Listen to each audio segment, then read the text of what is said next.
আহো আস্তে আস্তে আরো তো পাগল হয়ে এ না। রনি হ্যাঁ এই কই যাইস যাইতেছি একটু ক্লিনিকে।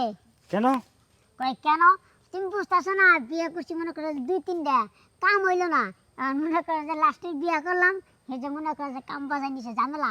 ও এই বয়সে কাম মানায় ফেলাইছো হ্যাঁ হ্যাঁ তা তোর তো এই ইঞ্জিনি তোর এই কাম হলো কি করে এই দাদা কথা বলতে যা কবার সাবধানে কবা। তুমি যে পাড়াপতি বেশি দাদা না গো দাদার মতো থাকো বেশি পেশার বেরোনাছি বেশি গভীরে যায় না।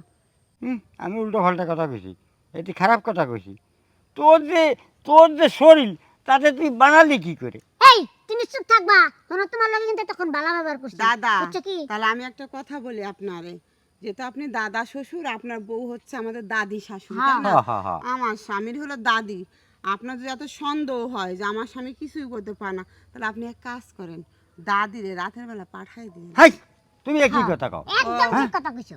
হ্যাঁ তুমি তাহলে একই কথা কও তাহলে এই যে আপনি বিশ্বাস করতেছেন না যে আমি প্রেগনেন্ট হলাম কিভাবে আমার স্বামী আমার সঙ্গে কি করে না করে পারে কি পারে না তা আপনার বউরে পাঠান সারা রাত থেকে দেখবো যে আমার স্বামী পারে কি পারে না তারপর সকালবেলা যে আপনারা বলবো হ্যাঁ হ্যাঁ তোমার এই ইঞ্জিলি কাছে আমার দ্বারে ফাটাই হ্যাঁ দরকার হয় তুমি চলে এসো আমাকে আমার হ্যাঁ। স্বামী এমন ইঞ্জিন চালাইতে পারে আপনার বউ যে এক রাতের জন্য আসে পরের দিন আমার তোমার সংসারে যাইতে চাইবো না এই যে আমি 4-4টা স্বামী থুয়ে চলে আসছি